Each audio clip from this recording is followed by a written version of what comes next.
Assalamualaikum warahmatullahi wabarakatuh. Halo Sobat Misteri Sunyi Mencekam. Semoga Anda masih selalu setia bersama kami, channel yang setiap harinya selalu menyuguhkan cerita-cerita misteri yang menarik untuk Anda simak. Dan untuk kesempatan kali ini, kami akan berbagi sebuah kisah nyata misteri yang berjudul Orang yang punya weton ini paling gurih dijadikan tumbal. Anggara Kasih atau Selasa Kliwon merupakan weton raja baik dari kalender Jawa, Sunda maupun kalender Bali dengan jumlah Neptu 11, Selasa 3, Kliwon 8. Mereka yang terlahir dengan weton ini biasanya merupakan orang-orang pilihan dengan segala kelebihan dan kekurangannya. Biasanya orang yang terlahir dengan weton Selasa Kliwon, mereka merupakan orang yang menganggap segala dedemitan dengan ketidakmautawan alias bodoh amatan. Hal ini linear dengan anggapan bahwa segala macam bentuk santet serta praktik ilmu gaib lainnya tidak akan mempan kepada orang dengan weton ini. Orang dengan weton Selasa Kliwon dipercaya mempunyai daya magis tersendiri, mudah menarik dedemitan maupun para pelaku ilmu hitam. Bahkan dalam suatu tantra kuno, satu tetes darah orang dengan weton Selasa Kliwon setara dengan tumbal persembahan 100 manusia. Itulah mengapa baik di dalam ajaran Sunda wiwitan, Kejawen maupun Bali, biasanya anak yang terlahir dengan weton ini harus melalui serangkaian adat, serangkaian upacara, karena dipercaya bahwa mereka yang terlahir pada Selasa Kliwon merupakan anak yang diberkati oleh Sang Hyang. Sedangkan untuk para pelaku ilmu hitam, mereka yang terlahir dengan weton Selasa Kliwon adalah mangsa yang cocok untuk penyempurna ilmunya. Apalagi jika anak itu mempunyai kelebihan, maka harganya akan laku di pasaran untuk beberapa tetes darahnya. Bahkan konon, ada yang berani membayar mahal untuk satu remaja yang terlahir Selasa Kliwon dan mempunyai bakat. Jika laki-laki sebelum dia akil balik, dan jika perempuan setelah menstruasi pertama dan dalam kondisi perawan. Penumbalan ini bertujuan untuk kedikdayaan, kekuasaan, dan umur panjang.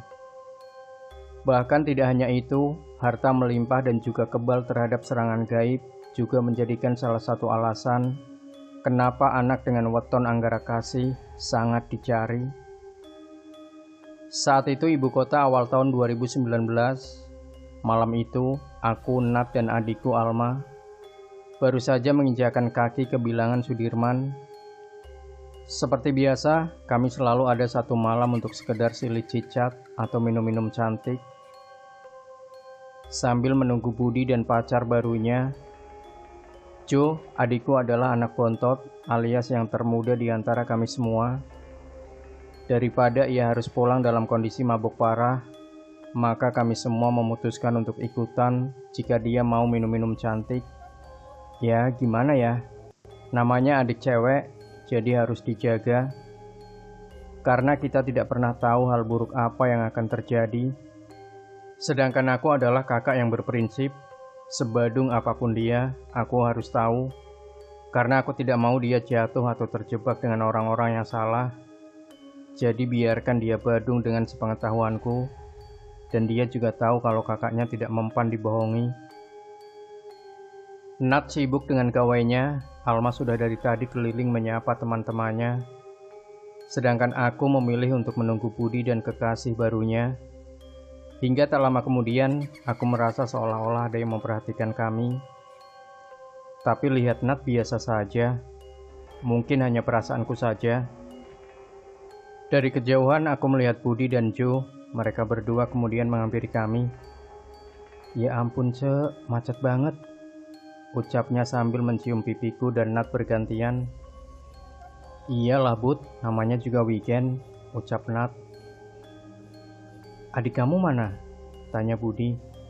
Biasalah, kamu kayak nggak tahu aja, ucapku. Tuh bocah ngiter mulu kerjaannya.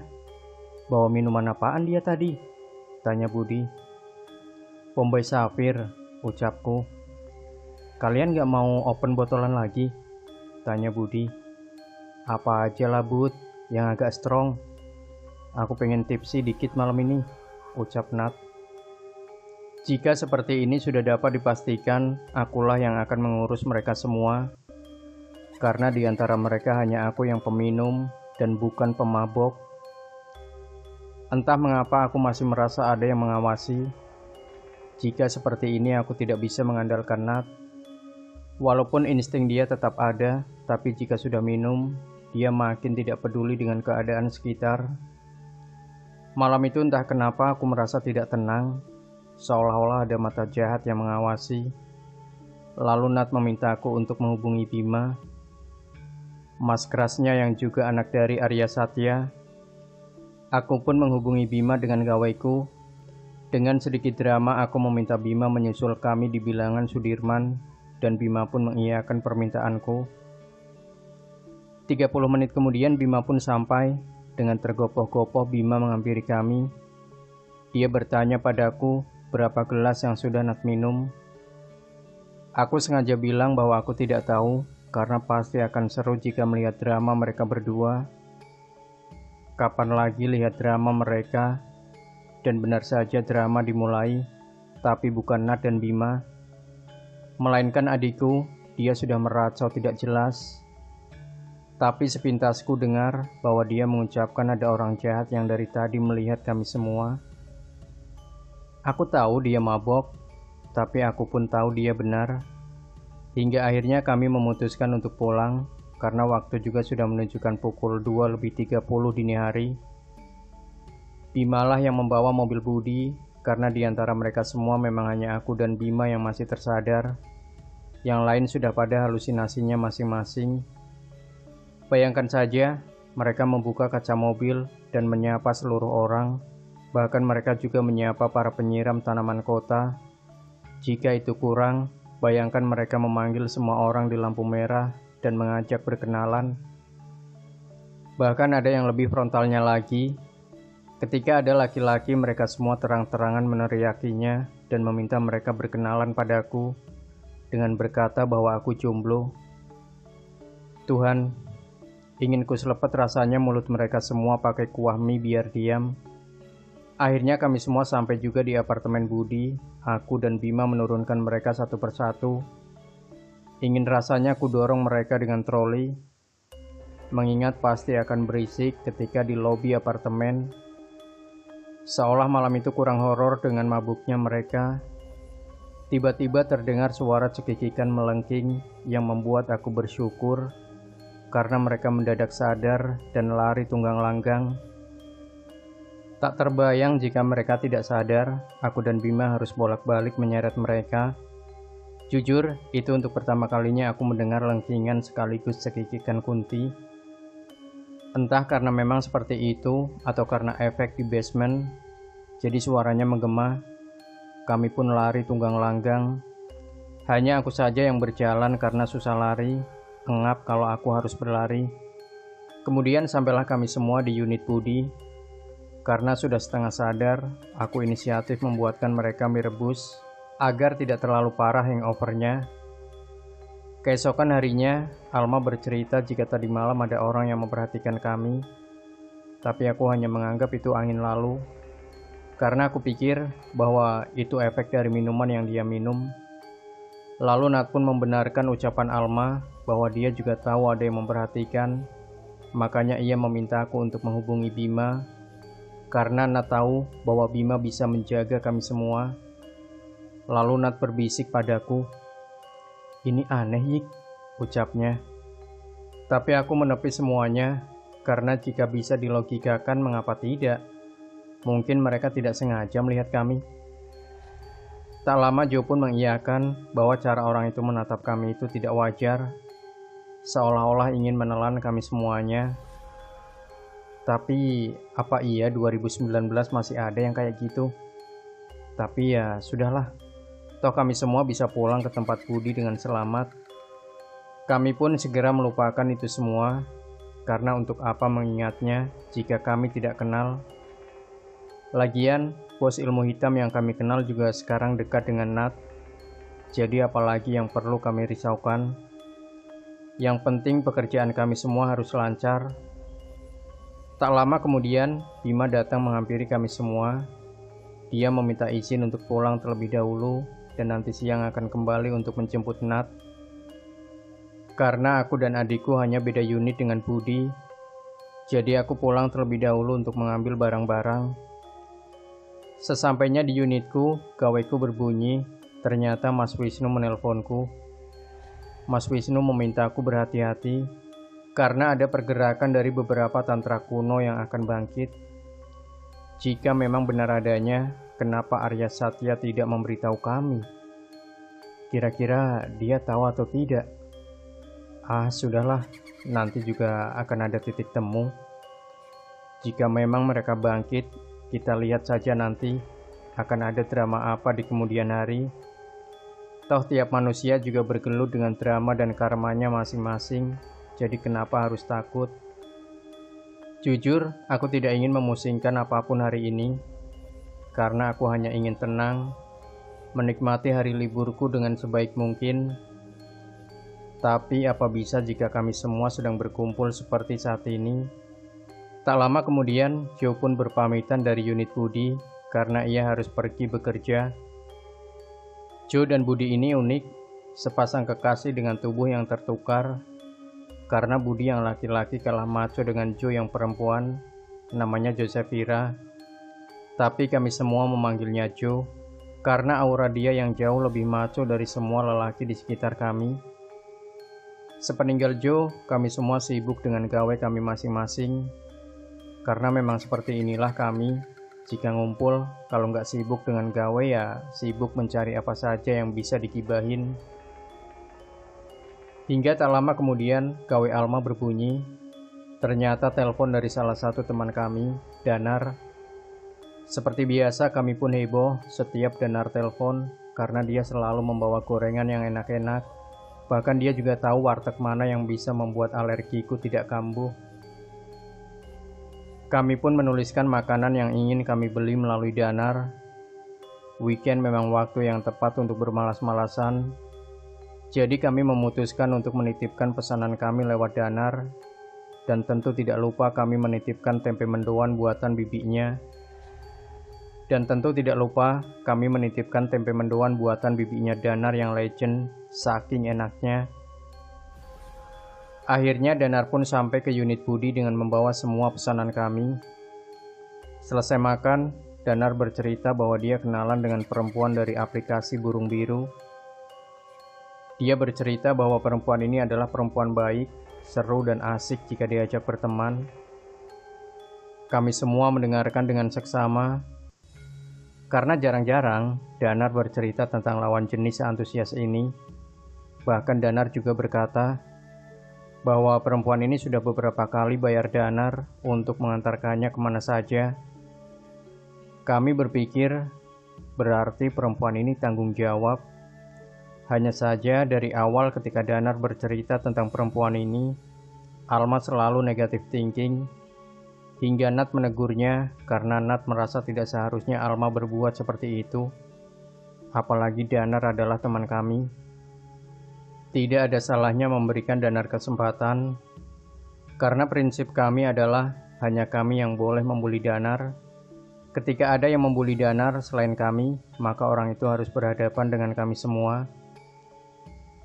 Mungkin menurut kalian ini tidak benar, tapi pertemanan kami bertahan hingga sekarang. Akan memasuki tahun kelima. Dan ya memang, jika ada yang menyakiti Danar, kami tidak segan maju, tinggal pilih mau tatap muka atau main halus. Hingga akhirnya Danar ingin mengajak perempuan ini untuk hangout bersama kami semua. Di antara kami hanya Alma yang menolak ide ini. Adikku itu bukan anak indigo, tapi insting dia selalu waspada jika ada sesuatu yang tidak beres. Itulah sebabnya jika kami buntu, kami biarkan dia. Hanya saja aku harus menunda ide itu, karena saat itu aku harus bolak-balik mengurus pekerjaanku dan beberapa kali meeting di luar kota. Kami pun sepakat jika pertemuannya akan menungguku menyelesaikan pekerjaanku terlebih dahulu. Karena pekerjaanku kali ini merupakan masa depan bagiku dan Alma, jadi tidak bisa kami tunda. Aku sudah mewanti-wanti Alma agar ketika aku pergi nanti, ia tidak menuruti emosinya dan tidak tersulut emosinya, karena hal ini akan berpengaruh bagi kami berdua. Akhirnya aku pun mulai disibukkan dengan pekerjaanku, karena jujur, ini proyek yang sudah 1 tahun tertunda, jadi wajar jika aku menikmati euforia sesaat ini. Tapi nyatanya, euforia tetaplah euforia. Karena aku terlena, aku tidak menyadari bahwa maut sedang mengincar kami semua. Hingga tanpa kami sadari, ketegangan muncul di antara kami semua. Perpecahan sudah mulai dapat dirasakan antara kami semua, mendadak kehilangan kepercayaan satu sama lain.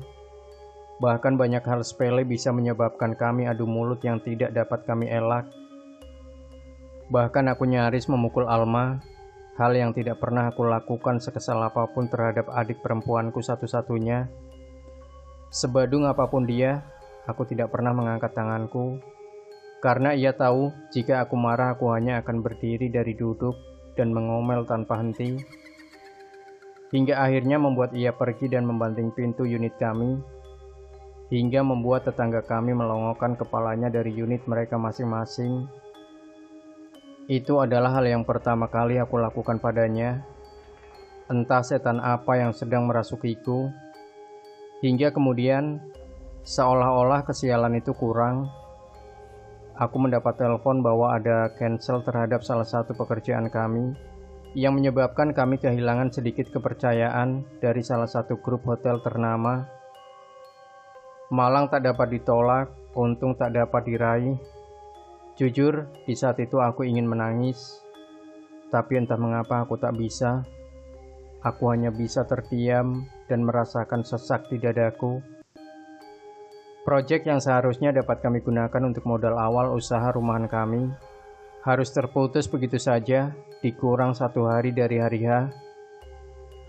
Aku hanya bisa terdiam, mengingat bagaimana klien tersebut membatalkannya dengan seenaknya dia berucap, "Ya udah mbak, cancel aja." Bisa kalian bayangkan, memperoleh kepercayaan itu susah, apalagi untuk urusan pekerjaan. Bahkan temanku tidak dapat dihubungi, mereka tidak tahu perjuanganku untuk mendapatkan tender itu seperti apa. Melobi banyak pihak, bahkan mendapat rekanan dengan pihak hotel pun tidak mudah. Tapi semua hancur sekejap dengan ucapan, "Ya udah mbak, cancel aja." Ketika Alma pulang, dengan berat hati aku harus menyampaikan hal ini padanya. Kami berdua hanya terdiam karena kami tahu bahwa tabungan kami sudah menipis, dan ini adalah harapan kami berdua. Tidak sepatah kata pun keluar dari mulut kami berdua, hingga akhirnya ajengan atau bapak angkat kami berdua datang ke unit kami. Di depan beliau akhirnya kami menangis sejadi-jadinya, mengungkapkan segala kekecewaan, kemarahan, dan kekesalan kami berdua dengan tangisan. Karena kami hanya bisa menangis, tidak sanggup bercerita. Hingga ajengan berpesan bahwa kami jangan sampai kehilangan kepercayaan satu sama lain. Kami harus bisa meredakan ego kami masing-masing jika memang harus ada angkara di antara kami. Sebutlah itu toxic positivity, tapi entah kenapa, jika keluar dari bibir ajengan kami menenangkan. Alma merupakan spons, kalian tahu kan spons, bisa menyerap energi, bahkan tidak hanya energi baik, energi buruk pun dapat dia serap. Hal inilah yang kadang membuat kami kalang kabut, karena jika ia sudah menyerap energi negatif dari ilmu hitam, kami semua akan merasakan dampaknya. Tak jarang Alma ini justru membuat orang yang berniat jahat terhadap kami justru menyerang dia. Dan ketika dia tahu, dia akan mengomel tanpa henti seperti kelinci di iklan baterai ternama yang tidak akan berhenti. Entah kami harus bersyukur atau kami harus kesal, karena tak jarang, jika dia sudah seperti itu, dia akan emosi tak jelas, cranky, dan nantinya juga sudah tenang, dia akan bilang, "Maklumlah, Youngblood."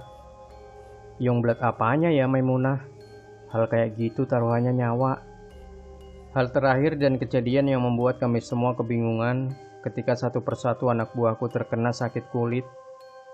ketika aku akan mendatangi proyek ekotourism dengan salah satu daerah di pesisir Pulau Jawa, dan disitulah tumbal Anggara Kasih dimulai, tepat 3 bulan setelah kejadian hilangnya kepercayaan dari grup hotel tersebut.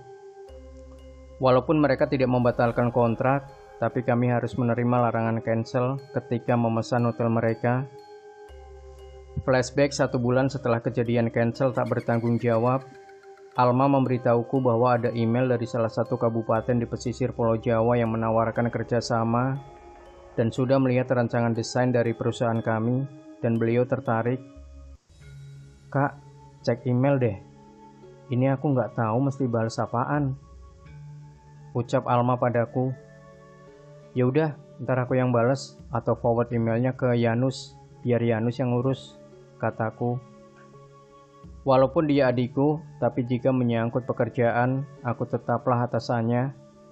Aku ingin mengajarkan padanya bahwa jika ia ingin barang apapun yang ia mau, maka ia harus berusaha. Ia harus mencari uangnya sendiri jika ia ingin hangout. Aku tidak mau ia meminta dariku, walaupun kuliahnya aku yang tanggung. Dan aku juga ingin mengajarkan bahwa setiap keputusan yang dia ambil, dia juga harus siap dengan resikonya. Karena jika sudah mengambil sebuah keputusan, maka kita juga harus sudah siap dengan segala konsekuensi yang ikut serta dalam keputusan yang kita ambil. Jadi, berpikir dengan kepala dingin jika kita ingin mengambil suatu keputusan, dan berpikir juga kira-kira apa konsekuensinya, dan selalu lihat peluang terburuk terlebih dahulu atas keputusan itu. Ambillah keputusan tanpa menyakiti atau menghancurkan orang lain. Akhirnya setelah membalas email, Yanus dan Reza datang ke unit kami untuk membahas langkah selanjutnya.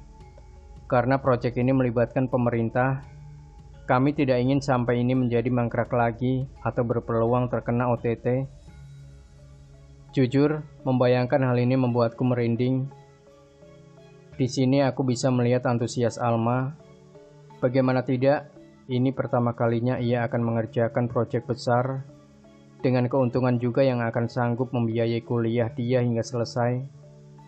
Jadi wajar rasanya jika ada binar-binar bahagia dari matanya. Tapi sekali lagi, terkadang kebahagiaan terbesar yang akan kita raih itu bisa jadi awal petaka buat diri kita. Jadi jangan terlalu terjebak dengan euforia kebahagiaan yang ada. Meeting pertama, meeting kedua semua berjalan lancar.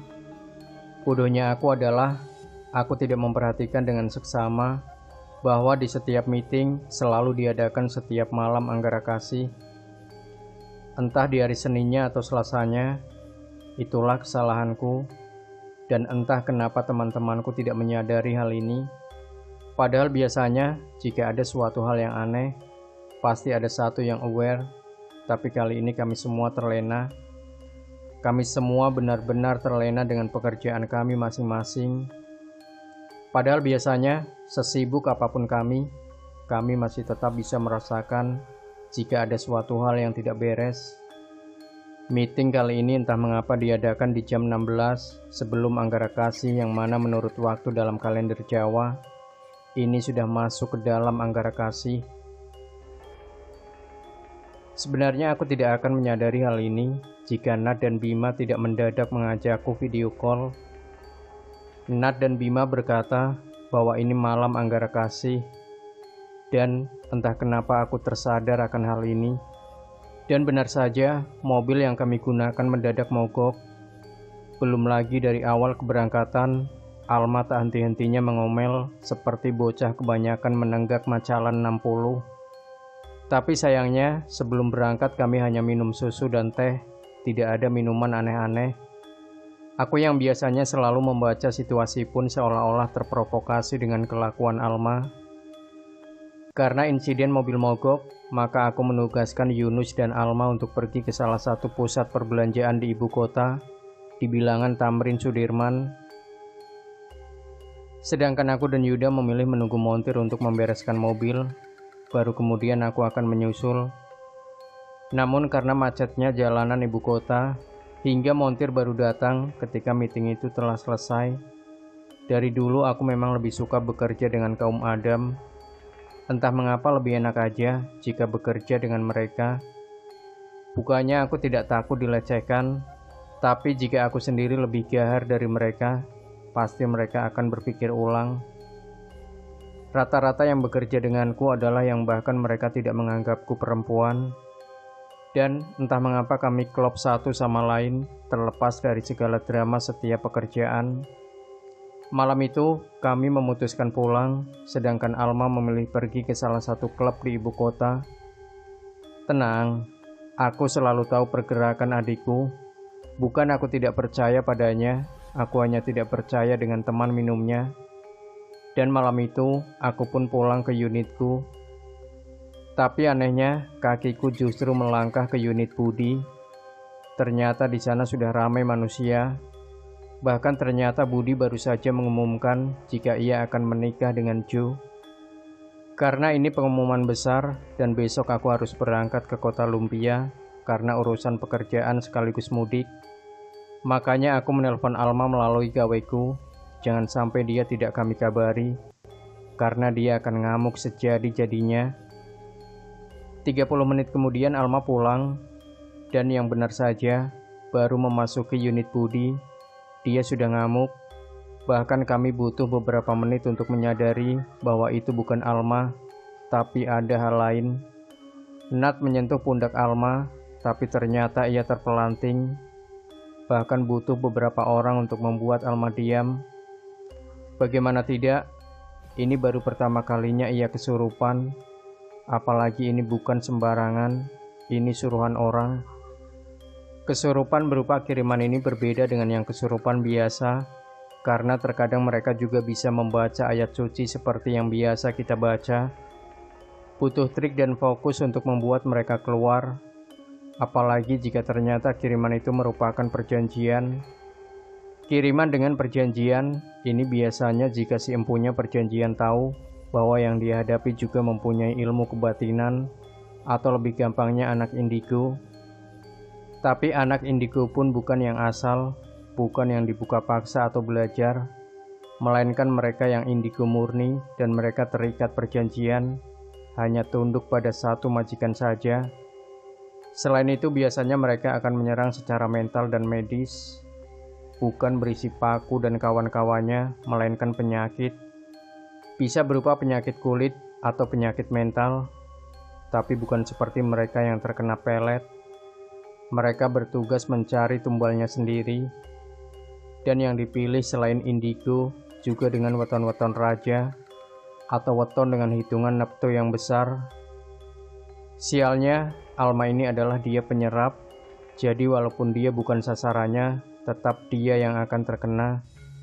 Ya, itulah sialnya mereka yang diberkati menjadi seorang penyerap, apalagi jika belum bisa mengendalikannya secara maksimal, karena tak jarang tubuh mereka dimanfaatkan, baik mereka yang baik ataupun mereka yang jahat.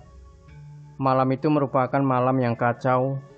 Selain Alma yang mengamuk tiada henti, kami juga terpaksa harus mengikatnya dengan tali, agar ia tidak menyakiti dirinya sendiri. Nat bersikeras bahwa ini karena dirinya, tapi kami semua terdiam. Karena satu persatu anak buahku mengalami penyakit kulit, bahkan salah satu dari mereka terbaring di ruang ICU karena tidak sadar. Ini sudah tidak wajar, dan aku harus membawa Alma untuk nepi. Karena jika tidak, maka teman-temanku yang akan menjadi korbannya. Ya, walau aku tahu ini memang terjadi karena Alma menyerap energi Nat tanpa ia sadari, hingga membuat si pengirim salah sasaran, tapi tetap saja ini tidak bisa dibiarkan. Harus ada yang menyudahi ini semua, karena jika tidak, nyawa kami semua taruhannya. Aku memutuskan untuk mengajak Alma nepi keesokan harinya, tapi ternyata menurut ajengan, hanya aku sendiri yang harus berangkat, dan Alma biarkan saja dengan teman-temanku yang lain. Toh ada Nat yang bisa menjaga Alma.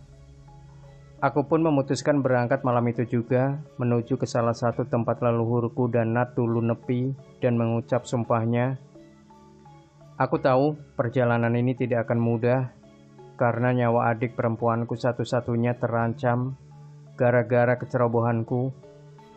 Ketika di perjalanan, Alma tiba-tiba memberitahuku bahwa Nat tiba-tiba terkena gatal-gatal. Namanya juga manusia, walaupun kita punya kelebihan sekuat apapun, pasti akan terkena imbasnya atau side effect dari apa yang menyerang. Aku menenangkan Alma dan memintanya tinggal bersama Budi sementara. Aku bersyukur ada tol baru dan tidak macet, jadi aku bisa sampai dalam waktu 6 jam. Rekor terbaru. Aku memutuskan untuk menghubungi kuncennya karena aku harus mandi dan bersiap masuk ke sana sebelum jam 9 pagi. "Jadi gimana ini?" tanya Nat ke Budi. "Kita tunggu Wisnu balik dulu," jawab Budi kemudian. "Kak Nat, aku mesti gimana?" tanya Alma. "Banyak berdoa. Aku mau telepon orang dulu. Kamu banyak pikir. Aku tadi udah pasang pagar sementara," kata Nat. "Bang Bud, ini kenapa kayak gini sih?" "Aku kan gak tahu apa-apa bang. Kok bisa aku yang kena?" tanya Alma ke Budi. "Aku juga gak tahu Neng. Yang paham kayak gini kan kakak kamu, Nat sama Wisnu. Aku mah cuma tim hore sekaligus tim ses urusan perut kalian." Hahaha, ucap Budi menghibur Alma. Kemudian Alma dan Budi terdiam. Mereka memikirkan langkah apa selanjutnya dan juga memikirkan banyak hal karena Nat sibuk dengan gawainya menelpon Arya Satya dan Ajengan. Aku memang sudah mewanti-wanti mereka untuk tidak menggangguku sementara waktu karena aku sedang menepi di salah satu tempat leluhur yang mana bekas pertapaannya akan mengikuti ukuran yang mendudukinya. Jika tidak pas, maka dipastikan bukan garis keturunan beliau, hanya mengaku-ngaku atau hanya kebanggaan dan kesombongan semu. Di tempat itu banyak hal yang aku alami, sampai pada akhirnya entah pukul berapa aku melihat jawaban yang aku cari, bahwa yang kami hadapi kali ini tidak main-main. Kami harus berhadapan dengan salah satu ilmu kuno tentang tumbal. Tumbal Anggara Kasih namanya. Tumbal itu bukanlah tumbal main-main, karena selain menyangkut nyawa, suruhannya pun tidak main-main. Bukan hanya sekelas pocong, kunti, genderuwo, atau buto ijo dan sebangsanya. Melakukannya pun tidak sembarangan, karena pelaku tumbal ini biasanya harus memakan mayat yang meninggal pada hari Anggara Kasih atau Selasa Kliwon. Jika kalian pernah mendengar kenapa makam orang-orang yang meninggal di Selasa Kliwon harus dijaga, mungkin ini salah satu alasannya. Memakan di sini tentunya bukan memakan dalam arti sesungguhnya, melainkan mengambil hawa murni dari mayat tersebut dengan cara bertatap langsung dengan mayatnya, disertai dengan membaca mantra-mantra tertentu, di mana mantra yang dibaca dengan pelafalan Jawa kuno.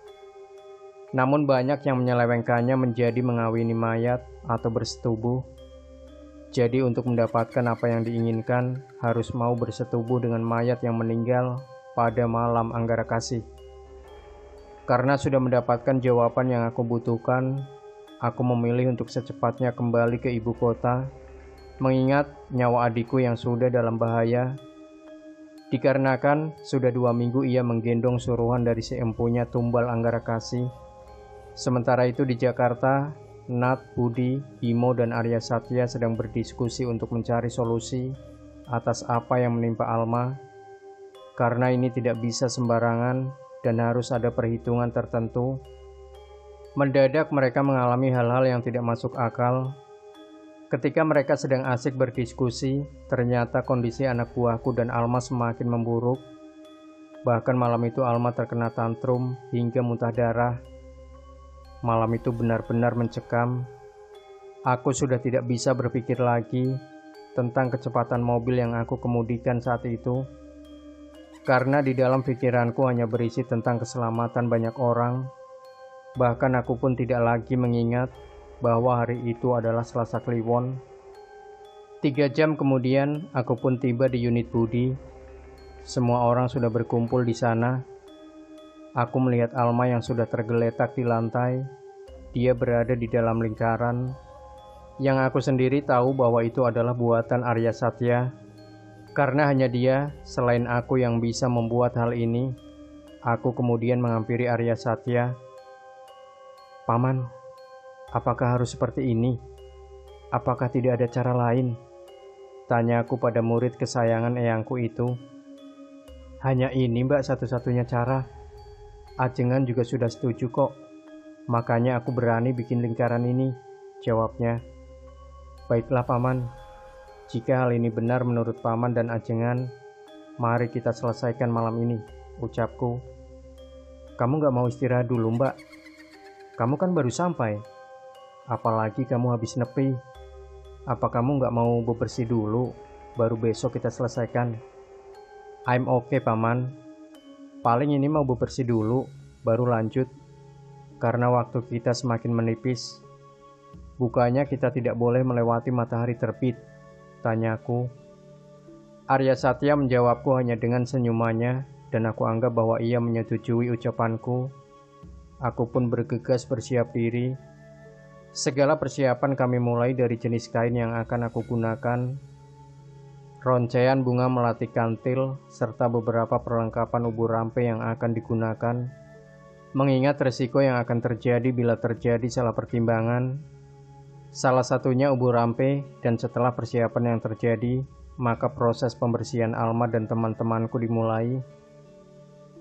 Tepat pukul 2:45 pagi, kami memulai segalanya dengan kondisi Alma yang sudah tidak sadarkan diri, karena 30% dirinya telah dikuasai makhluk lain.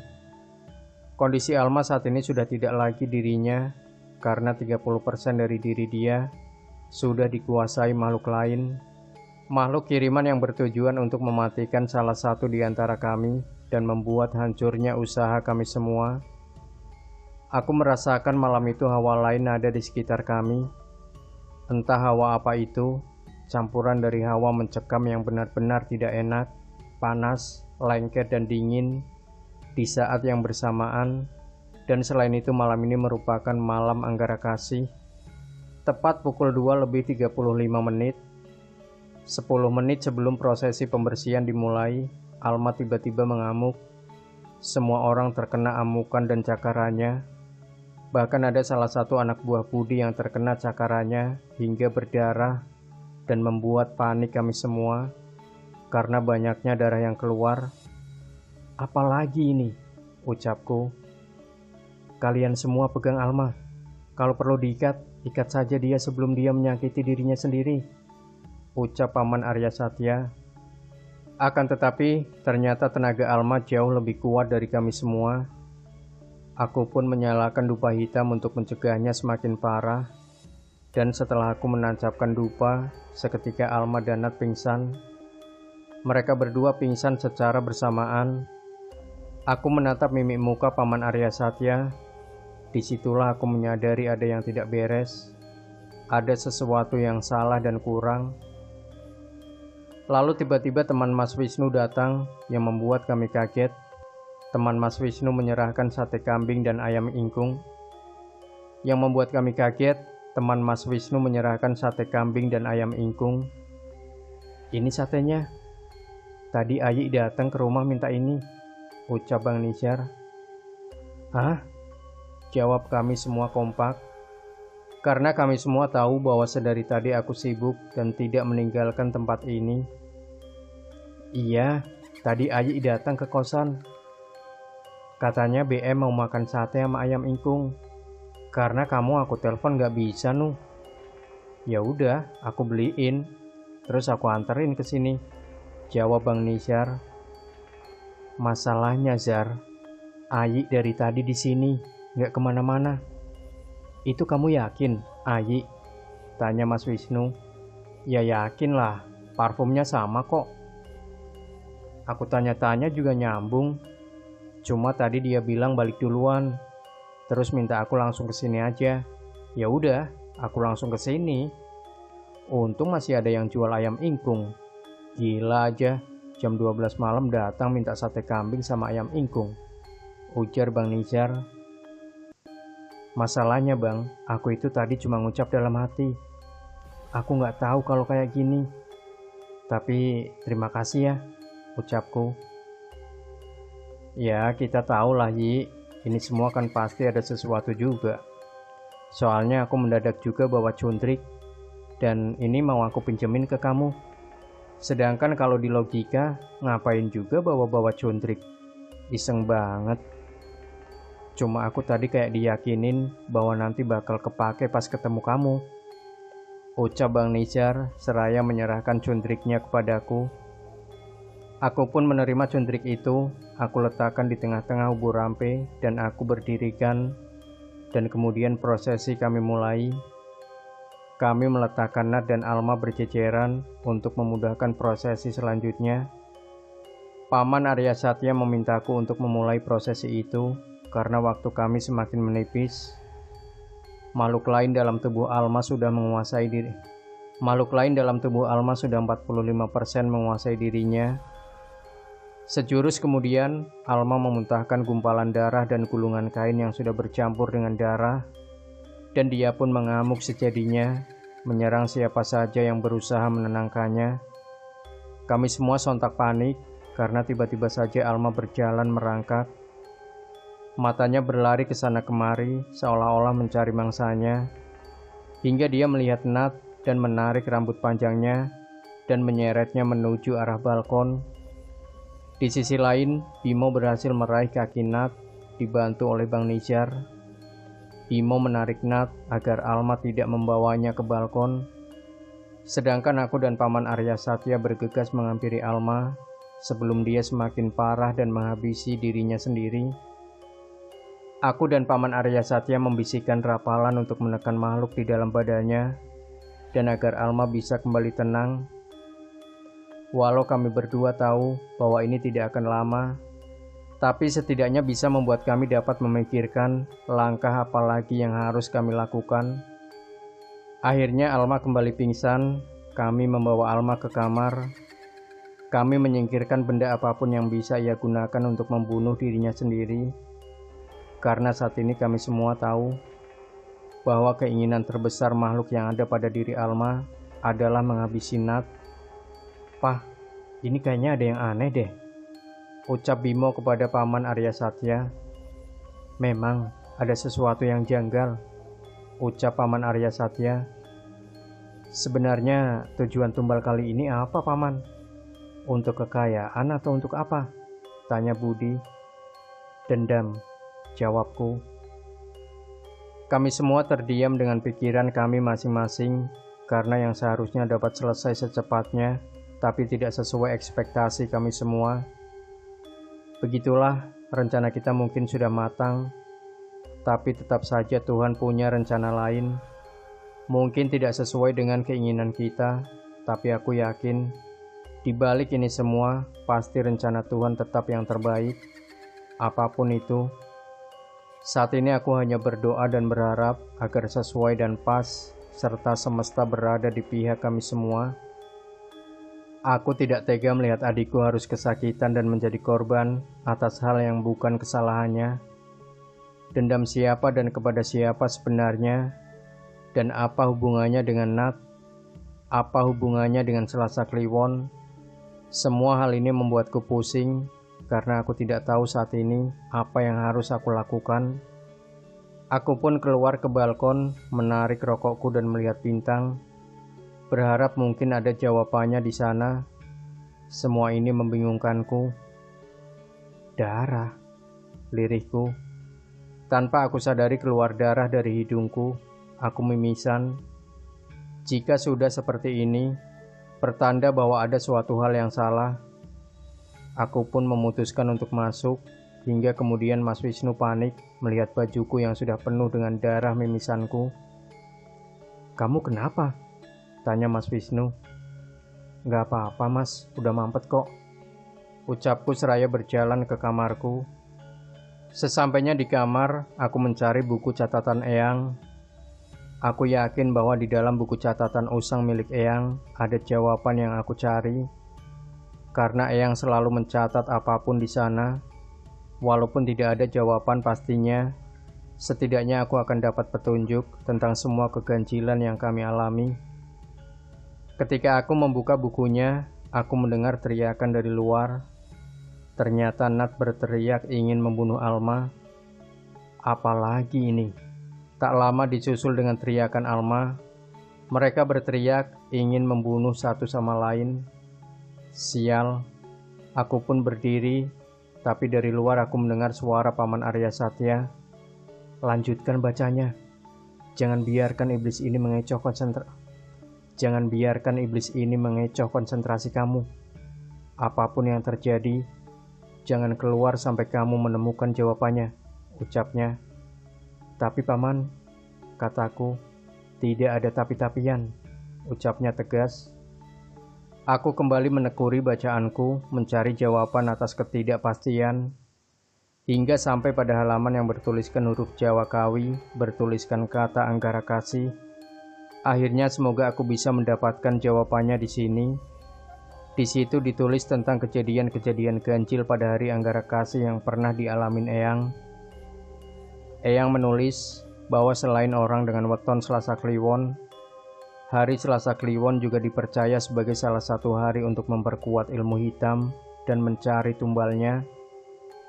Aku pun mengingat-ingat semua kejadian yang kami alami dan mengecek tanggal pertemuan kami, dan ternyata semua selalu di Selasa Kliwon, dan selalu ada kopi hitam yang tidak terminum.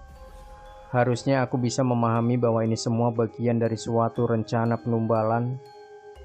Aku pun mengingat semuanya dan mencocokkan lagi satu persatu. Bahkan email pun selalu dikirim tiap malam Selasa Kliwon pukul 2:45 pagi. Pantas saja aku mimisan, ternyata aku lupa dan bahkan tidak memahami bahwa kemarin yang kami lakukan hanyalah menambah kekuatan mereka. Eyang juga menulis di dalam buku jurnalnya bahwa untuk menangkalnya dibutuhkan orang dengan weton Selasa Kliwon dengan ciri-ciri fisik tertentu. Carinya di mana ini? Badanku gemetar, aku menangis sesenggukan.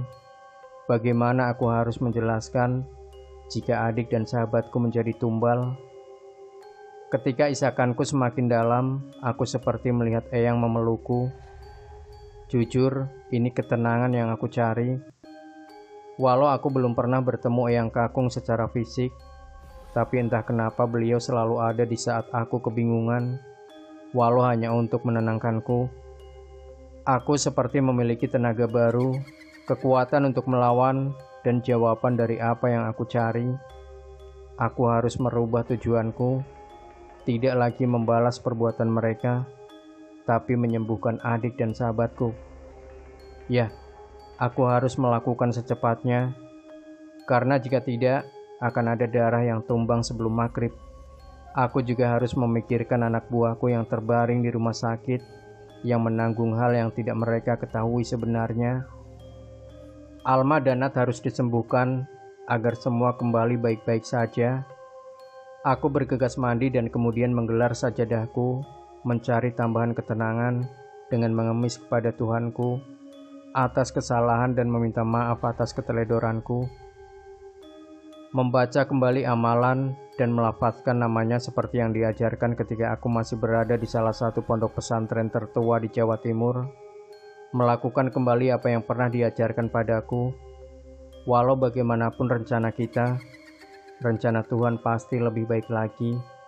Sebesar apapun kemampuan kita, Tuhanlah yang mempunyai kuasa lebih atas diri kita. Tidak ada salahnya kita kembalikan semua kepada Tuhan, menghamba, mengemis dan mengiba atas apa yang kita alami. Jawaban apapun yang akan diberikan Tuhan padaku, itu yang akan aku lakukan. Kemudian aku melipat mukena dan sajadahku. Aku menghubungi Ajengan melalui gawaiku, dan Ajengan kemudian memberikanku beberapa hafalan dan harus kubisikkan tepat di telinga Alma dan Nat.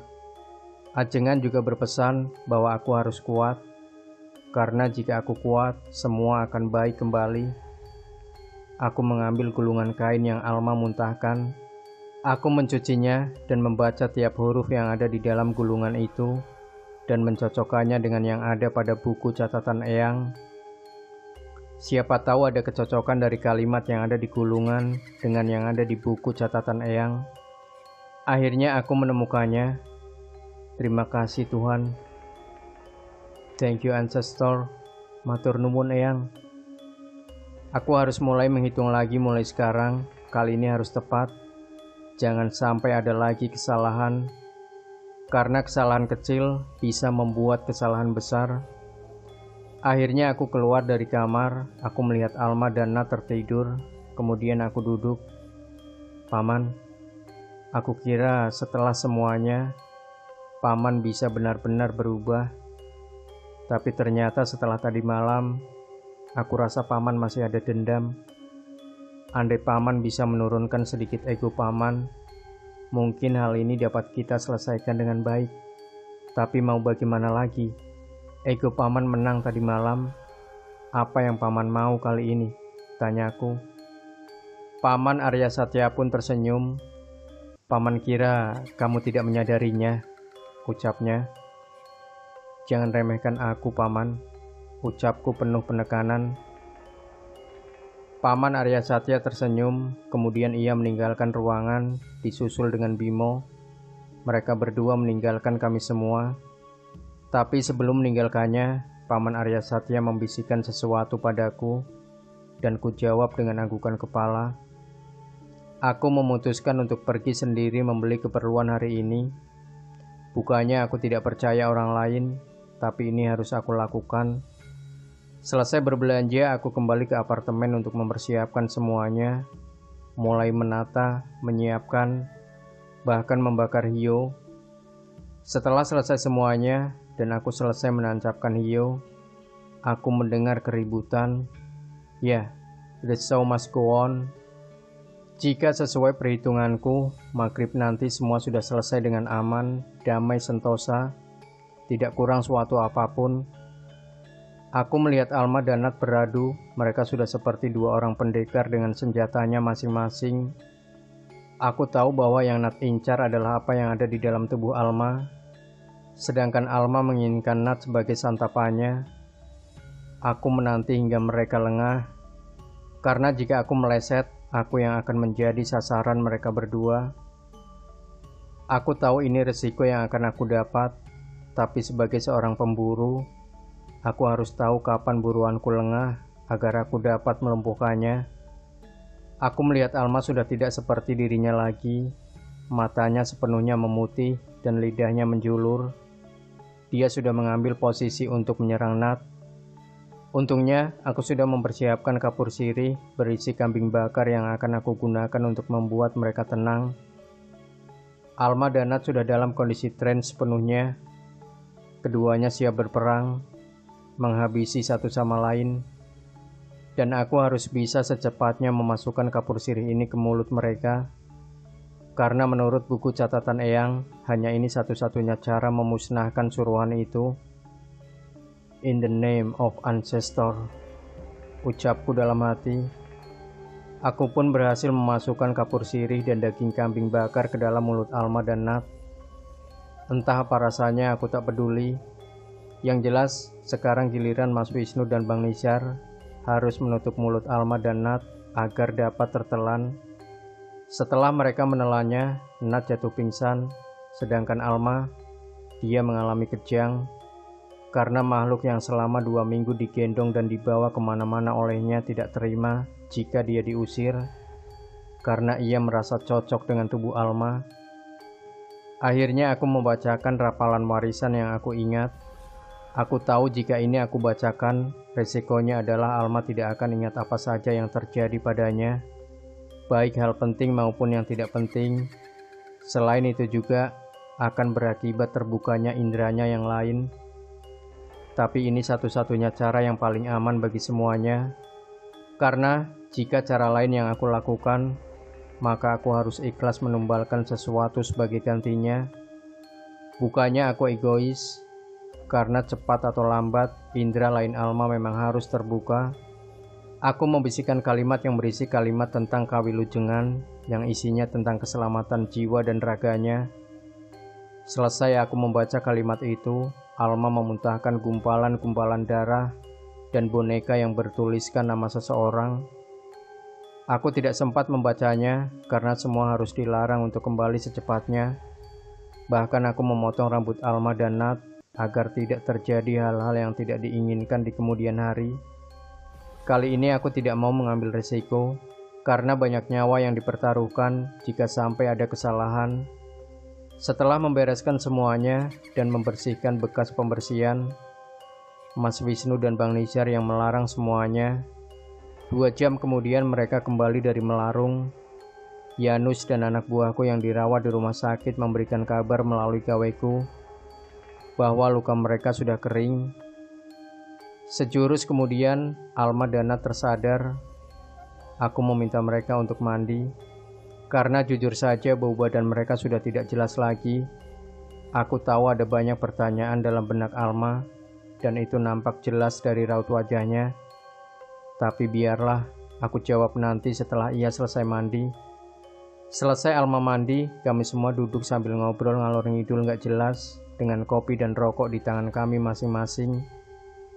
Alma tidak bertanya apapun, ia hanya bilang, "Kak, badan aku kok capek banget ya, kayak habis ngangkat beban," ucapnya. Aku hanya menjawab dengan senyuman, karena sejujurnya aku pun lelah dengan semua ini. Hingga kemudian Nat berkata, "Ini sebenarnya kiriman buat siapa deh? Kenapa sekali nebar ke semua orang kena?" Entahlah, yang penting semua selesai dengan baik dan kita semua baik-baik saja, jawabku. Tumben, sunsetnya kelihatan.